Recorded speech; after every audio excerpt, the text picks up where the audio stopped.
The well-educated Eastern Cape rural Dr. Nasipi Moy has shocked South Africans by claiming that the project started by the African National Congress under successful businessman Edwin Sood and taken over by the DA under Silas Brink and now finished in the last 3 months by the newly formed Tshwane Council led by Action SA Dr. Nasipi Moy, and claiming that all of this was the work of Action SA, and Herman Mashaba has restored clean water to the residents of his hometown of Herman,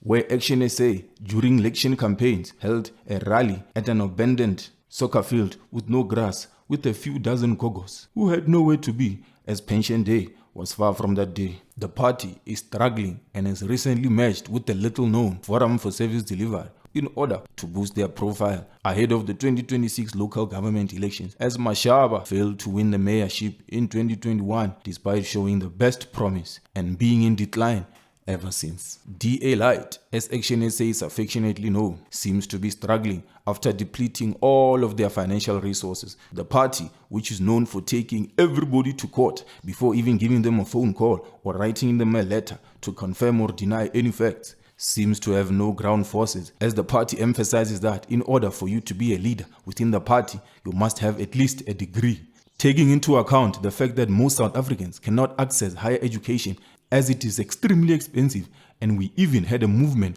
called Fees Must Fall, where many people lost their futures, careers, and sometimes lives fighting for free education, it is no wonder that the party is struggling to grow. Herman Mashaba, who looks like age is catching up with him, did not go to parliament in hopes that he will be mayor in the local government election, sees that there is no light at the end of the tunnel, as parties like the DA, MK party are threatening to grow, while Action SA and other smaller parties are threatening to disappear unless, like Mashaba, they come together to form one strong unit that can contest the powers that be, like the African National Congress. It seems like many people who leave the Democratic Alliance, like Auntie Pat, Patricia de Lille of the Good Party, Musi Maimane, and Herman Mashaba, are doomed to fail, as the DA, like the ANC, will always be bigger than any individual, as they existed before the current democratic system and will continue to exist, not because they are perfect or special, but because they serve their demographic and only their demographic, unlike flip-floppers like Herman Mashaba, Musi Maimane, and economic freedom fighters Julius Malema.